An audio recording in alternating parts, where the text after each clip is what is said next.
नमस्कार मित्रों। तो आज हम प्राचीन भारत की सीरीज शुरू कर रहे थे जो पिछली बार कंटिन्यू हुई। जीएस और सामान्य अध्ययन के जितने भी क्वेश्चन हैं प्रीवियस ईयर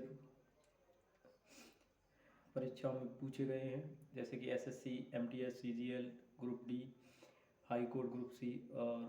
और ये जो बेसिकली हम जो क्वेश्चन रख रहे हैं ये सब किसी न किसी एग्ज़ाम में पूछे ही गए हैं।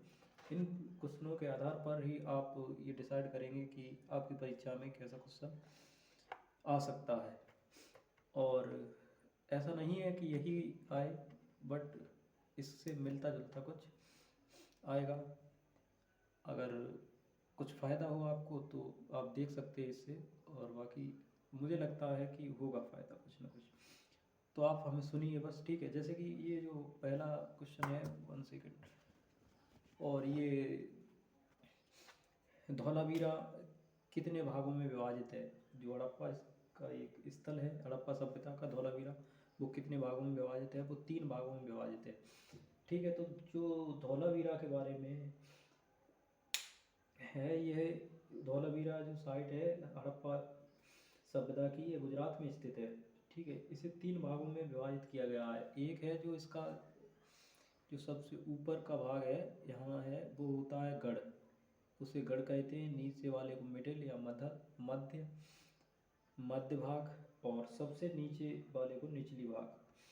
ऐसा रहा होगा कि ऊपर कुछ बड़ व्यवस्था, ऊपर कोई और रहता हो, महान लोग, और बीच में कुछ मिडिल क्लास, और निचले तबके के लोग सबसे नीचे वाले में रहते होंगे, ठीक है। और ये जो सभ्यता है हड़प्पा सभ्यता, ये घग्गर और सिंधु घाटी के बीच में पनपी, और 2500 से 1750 ईस्वी के आसपास इसका टाइम पीरियड रहा है। 2500 से 1750 ईस्वी सब पूर्व इसका समय अनुमानित है, ठीक है। इस सभ्यता की राजधानी मोहनजोदड़ो ही थी, हड़प्पा, ठीक है। अब जो नेक्स्ट क्वेश्चन है, वो जो अगला क्वेश्चन है वो है हड़प्पा का कौन सा स्थल बोलन दर्रे के पास है? तो आपका आंसर होगा मेहरगढ़। और मेहरगढ़ है जो यहाँ विभिन्न देवताओं की पूजा होती थी, और व्यापार भी यहाँ का ठीक था। और शहरों मोहनजोदड़ो, कालीबंगा, लोथल, ये सब शामिल थे। इसमें बाट और माप की जो आपकी व्यवस्था है वो मेहरगढ़ से मिलती है। प्रारंभिक खेती और पशुपालन भी मेहरगढ़ से है। प्रारंभिक खेती, फार्मिंग, और बाट माप, ये सब मेहरगढ़। प्रारंभिक खेती मेहरगढ़, मेहरगढ़, ठीक है। और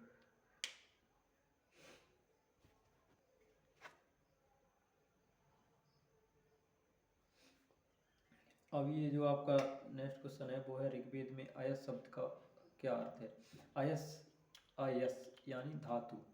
ऋग्वेद में जो अयस शब्द का उल्लेख किया गया है उसका सामान्यता अर्थ धातु है, ठीक है।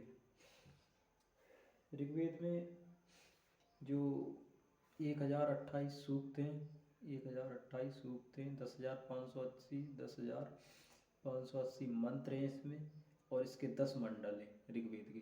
और ये सबसे पुराना वेद है। 4 वेद हैं आपके, ऋग्वेद, यजुर्वेद, अथर्ववेद, सामवेद। उसमें सबसे प्राचीन वेद है वो ऋग्वेद है। और इसकी रचना 1500 से 1000 ईसा पूर्व के समय रही है। 1500 से 1000 ईसा पूर्व, ठीक है, भारतीय उपमहाद्वीप में की गई। ऋग्वेद में 10 मंडल हैं, ये तो आपको पता चलेगा। और इसके लिए विभिन्न ऋषियों को समर्पित हैं, कुछ इंद्र को समर्पित है जो है, ठीक है। और ऋग्वेद में महिलाओं की स्थिति इतनी दयनीय नहीं है, और उनको सभा और समिति में भाग लेने का वो था अधिकार। जो आपका नेक्स्ट क्वेश्चन है वो यही है कि ऋग्वेद में कितने सूक्त हैं? तो 1028 सूक्त हैं, 10,580 मंत्र हैं, 10 मंडल हैं इसके, ठीक है।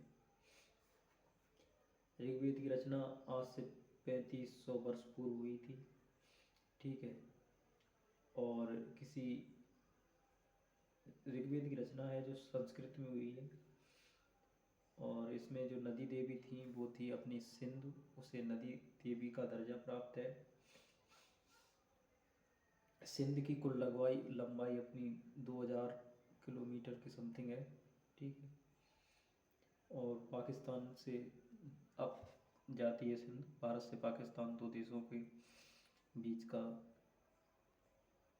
और ऋग्वेद में एक है जैसे कि नौवा मंडल है, वो सोम देवता को, सोम यानी सोम जिसे हम अपना बोलते हैं सराफ, ठीक है, उनके एक देवता को समर्पित है। आठवां मंडल अंगिरस, ऋषि अंगिरस को समर्पित है। ऋषि अंगिरस जो भगवान कृष्ण के गुरु थे, ठीक है। और तीसरे मंडल में गायत्री मंत्र है। और गायत्री, ये एक क्वेश्चन आपका बनेगा, गायत्री मंत्र किस वेद में है? तो गायत्री मंत्र ऋग्वेद से लिया गया है, ठीक है। और गायत्री जो देवी हैं वो सूर्य से संबंधित है, ठीक है। और 10वें मंडल में पुरुष सूक्त है जो जाति व्यवस्था के बारे में बताता है, जैसे कि महापुरुष यानी भगवान के जो मस्तिष्क से निकले हैं, और हृदय से, भुजाओं से क्षत्रिय निकले हैं, पैरों से शूद्र निकले हैं, और हाथों से वैश्य, इन सब बारे में वर्णन है। ऋग्वेद में ही राजा को राजन शब्द का प्रयोग किया जाता था। ऋग्वेद में बहुत से बार राजा शब्द आया है। ऋग्वेद में सभा दरबार का उल्लेख भी है। ऋग्वेद में 5 से 6 यानी सॉरी सॉरी 3 से 4 बार ऋग्वेद में दासों का उल्लेख है, यानी दासता उस टाइम रही होगी, ठीक है। तो दास से शूद्र ही होते थे ज़्यादातर, ठीक है, उस समय में। और ऋग्वेद के समाज के अपने 4 वर्ण हैं, जैसे ब्राह्मण, क्षत्रिय, वैश्य, शूद्र। दास प्रथा का उल्लेख भी है ऋग्वेद में, ठीक है। तो बाकी ऋग्वेद और अपना सामवेद गायन पे आधारित है, और अथर्ववेद में जादू, टोटके, टोने और ये सब है, ठीक है। और आयुर्वेद, यजुर्वेद की एक शाखा है। यजुर्वेद में ये अपनी युद्ध कौशल की कलाओं का वर्णन है, और चिकित्सा का वर्णन है, ठीक। उत्तर वैदिक काल में कौन सा वर्ण उपनयन, कर्ण वेदन संस्कार के अनुष्ठान का अधिकारी नहीं था? वो था शूद्र। शूद्र जो है चौथा वर्ण है अपना। ब्राह्मण, क्षत्रिय, वैश्य, शूद्र। शूद्र मुख्यतः सेवा के भाव रखते थे, सेवा करते थे। वैश्य व्यापार करते थे। क्षत्रिय रक्षा और शासन करते थे। ब्राह्मण पूजा पाठ और ये सब धार्मिक अनुष्ठान ब्राह्मण करते थे, ठीक है। तो उनमें सबसे महान वर्ण जो था वो ब्राह्मण, सेकंड नंबर पर आता है क्षत्रिय, थर्ड पर वैश्य सबसे निचला वर्ण था। उसे उपनयन संस्कार से दूर रखा गया था, मतलब उसे अधिकारी नहीं था, उपनयन संस्कार करने का अधिकार नहीं था, वो था शूद्र को, ठीक है। कुछ में उत्तर वैदिक काल। और इसमें एक जो गलत ही है एक प्रकार से यहाँ पर, जैसे कि शूद्र की जो महिला होती थी वो किसी भी वर्ग के पुरुष के साथ विवाह कर सकती थी। और जो जैसे कि हमारा वर्ड है, एक मिनट आपको यहाँ सुनना है। जैसे ये लेडी है, इसका वर्ड है शूद्र, ये है शूद्र, लेडी है शूद्र, और पुरुष है क्षत्रिय। तो इनके द्वारा उत्पन्न पुरुष को, उत्पन्न बच्चे को चांडाल बोला जाता था, ठीक है। निम्न जाति की महिला को द्वारा उत्पन्न पुत्र, और उसका पिता बेशक महान हो तो उसके पुत्र को बोला जाता था चांडाल।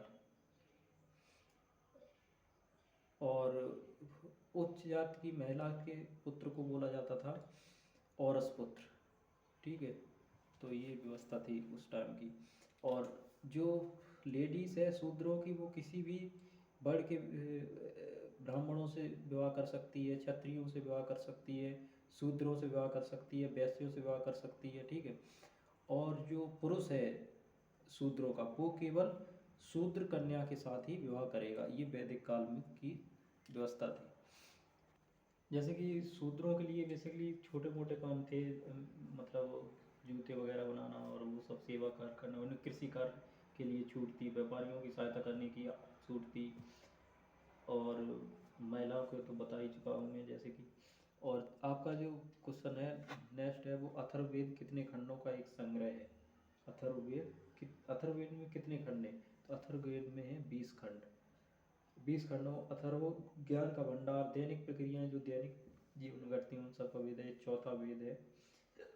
और इसमें 6000 मंत्र हैं समथिंग, 6000 मंत्र, और 730 वजन है, और 20 भागों में से डिवाइड किया गया है। और यह अथर्ववेद है जो ऋग्वेद के छंदों का अनुसरण करता है वैदिक रूप से। और यह अलग अलग 2 पाठों से, पेपलाडा और सोनाकिया से मिलकर बना है, पेपलाडा और सोनाकिया से मिलकर बना था, ठीक है। और इसका एक जो मेन टॉपिक है वो तंत्र मंत्र इसमें संबंधित है किसमें, अथर्ववेद में। और नेक्स्ट क्वेश्चन है आपका, शहर चंपा किस महाजनपद की कैपिटल थी। तो चंपा आपकी जो कैपिटल रही थी वो थी वही अंगराज का, अंग महाजनपद की। महाजनपद 16 हैं, जैसे कि आप सभी को पता है कितने महाजनपद हैं हमारे, 16 महाजनपद थे, उनके नाम 16 महाजनपदों के नाम इस प्रकार से हैं, जैसे कि अपने ये जो 16 महाजनपद हैं बौद्ध ग्रंथ के अनुसार हैं। अंगुत्तर निकाय एक था, भगवती सूत्र अपना जैन ग्रंथ है, उनमें भी वर्णन है कि यहाँ 16 महाजनपद थे, ठीक है।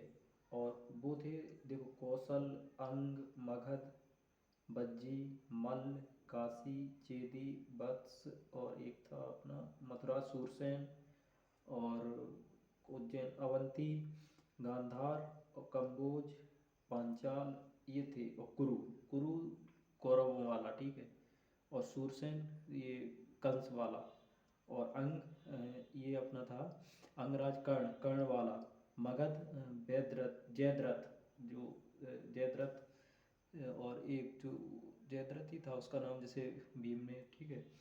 और गांधार, गांधार राज शकुनी थे, ठीक है। तो ये 16 महाजनपद थे, कितने थे, 16। और जो चंपा जिसकी कैपिटल थी वो थी अंग, अंग के जो राजा थे महाभारत काल में वो थे कर्ण, ठीक है। और आपसे पूछा जाएगा मगध के थे जयद्रथ, ठीक है। और जैसे कि अगर हम जाने कि गंगा नदी के दक्षिण में कौन सा महाजनपद पड़ता था, ये भी एक क्वेश्चन बन सकता है। तो अपना मगध, मगध गंगा नदी के दक्षिण में पड़ता था। मगध है आज का बिहार, ठीक है। पटना, अवंती, अवंती जैसे कहाँ पड़ता था, अवंती अपना पड़ता था उज्जैन में। उज्जैन कहाँ है, एमपी में। किस नदी के किनारे है, तो आप बताएं, गोदावरी, ठीक है। तो फिर सॉरी, और बाकी जो थी अपना, अगर लास्ट क्वेश्चन कौन सा, गौतम बुद्ध की माता का नाम क्या था। तो गौतम बुद्ध की जो माता थी उनका नाम था महामाया।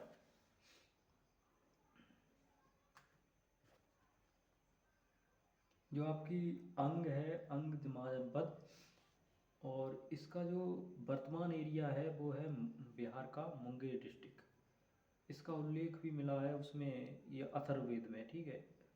इसका पहला जो राजा था, शासक था, कर्ण से भी पहले वो बाली था। अंतिम शासक था ब्रह्मदत्त। और इसकी राजधानी पहले मालनी थी, जो अभी अंग चंपा कर दी है ना, वो पहले मालनी थी, ठीक है। ये आपको याद रखना है।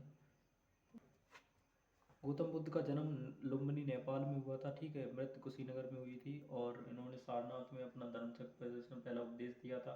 बोध गया में इन्हें नैजना नदी के तट पर इन्हें ज्ञान प्राप्ति हुई थी, ठीक है, एक पीपल वृक्ष के नीचे, जिसे बाद में अजातशत्रु ने नहीं सॉरी, एक शासक था शशांक, उसने कटवा दिया था, ठीक है। तो गौतम बुद्ध की माता का नाम है आपकी महामाया, महामाया गौतमी।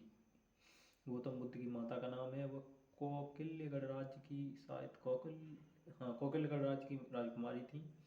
उनका विवाह शुद्धोधन से हुआ था, जो कपिलवस्तु के राजा थे, यानी इनके पिता थे। गौतम बुद्ध अब वर्ण के हिसाब से क्षत्रिय थे, ठीक है। इनके पुत्र का नाम राहुल था, और इनकी पत्नी का नाम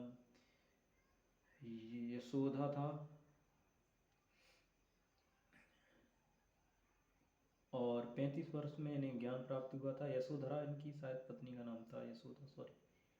और और इन्होंने 35 वर्ष की उपाधि में ज्ञान प्राप्त हुआ आयु में, और इन्होंने 5 साल पहले अपना घर को त्याग कर दिया था। ठीक है।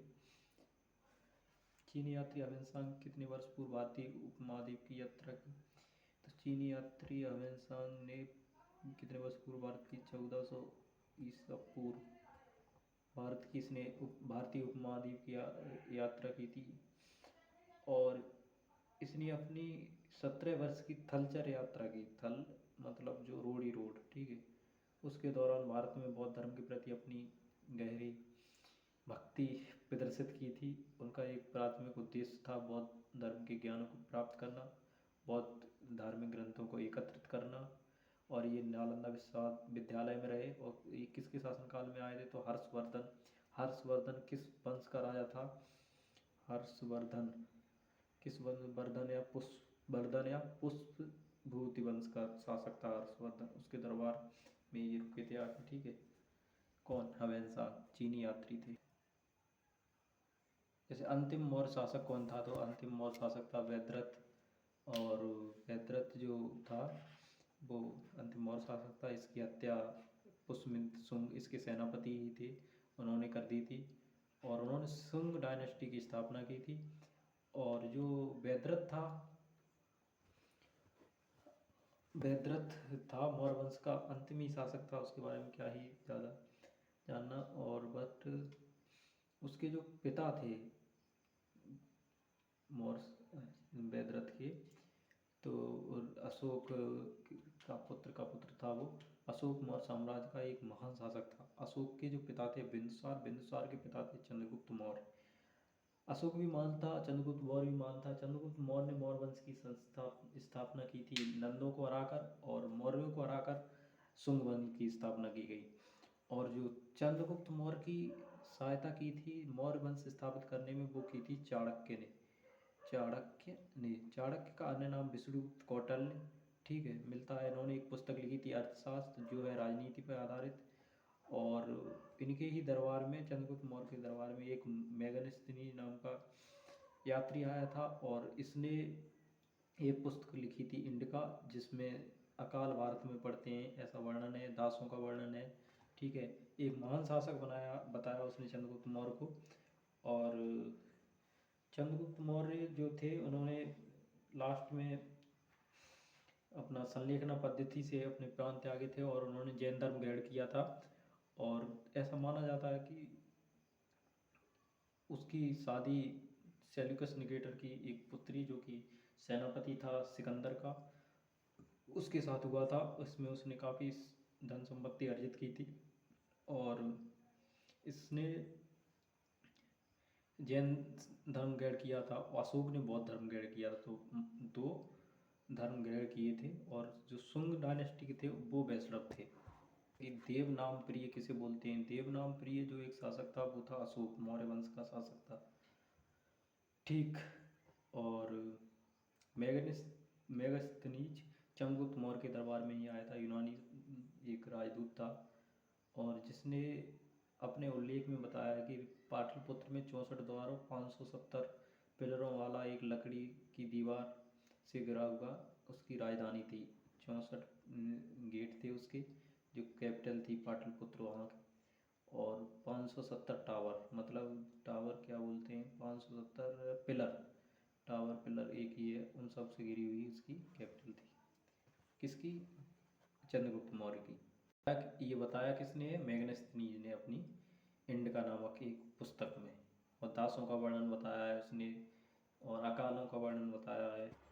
और नेक्स्ट क्वेश्चन आपका जो है वो है कि रविकीर्ति किस वंश के दरबारी कवि थे? रविकीर्ति जो आपके थे वो थे चालुक्य वंश के, चालुक्य वंश के दरबारी कवि थे। और रविकीर्ति के बारे में, जो चालुक्य वंश के किस शासक के बारे में जब पूछेगा आपसे, तो पुलकेशन द्वितीय लिखना है। पुलकेशन सेकेंड, पुलकेशन द्वितीय के दरबारी कवि थे। पुलकेशन द्वितीय है वो एक चालुक्य वंश का महान शासक था। इसने हर्षवर्धन को हराया था। हर्षवर्धन थे वो पुष्य विभूति वंश के थे,